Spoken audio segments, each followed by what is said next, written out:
আসসালামু আলাইকুম। চুলটা খুব দ্রুত লম্বা করতে চাচ্ছেন কিংবা চুল সহজে লম্বা হয় না বা অনেক মাস ধরে চুল এক জায়গায় থেমে আছে, তো এই তেলটা হচ্ছে আপনারই জন্য।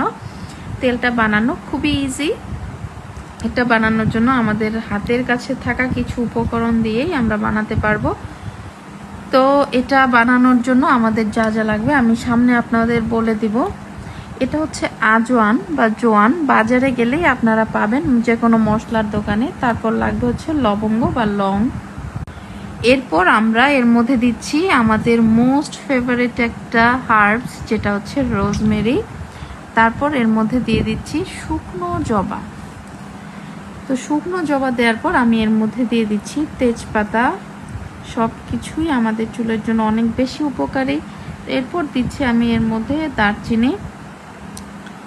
তারপর একটা কাচের জার বা কাচের বয়াম নিয়ে এর মধ্যে সব কিছুই আমরা ঢেলে দিব বা এর ভিতরে দিয়ে দিব। দিয়ে দেওয়ার পর আমরা এর মধ্যে দিব হচ্ছে সর্ষের তেল। অনেকে বলতে পারেন যে সর্ষের তেল তো আমাদের স্যুট করে না বা সর্ষের তেল মাথায় দিলে স্ক্যাল্প জ্বালাপোড়া করে। তো ভালো খাঁটি মানের একটা সর্ষের তেল নেবেন। যদি না থাকে তাহলে হচ্ছে আপনারা এখানে তিলের তেল ব্যবহার করতে পারেন, কিন্তু সর্ষের তেল ব্যবহার করলে যে রেজাল্ট পাবেন তিলের তেল ব্যবহার করলে ওই রেজাল্টটা আসবে না। ঠিক আছে? তো এইভাবে তেলটা দেওয়ার পর এটা সম্পূর্ণ হার্বস ডুবে থাকবে, এমন করে তেলটা দিতে হবে। দিয়ে এটাকে রোদে রেখে দিবেন 2 থেকে 3 দিন, বা আরও যদি বেশি রাখতে পারেন তাহলে আরও ভালো। তারপর হচ্ছে তেলটা কুসুম গরম করে করে আপনাদের স্ক্যাল্পে প্লাস পুরো চুলের মধ্যে অ্যাপ্লাই করে 1 ঘন্টা বা 1.5 ঘন্টা পরে শ্যাম্পু ওয়াশ করে নেবেন। ধন্যবাদ।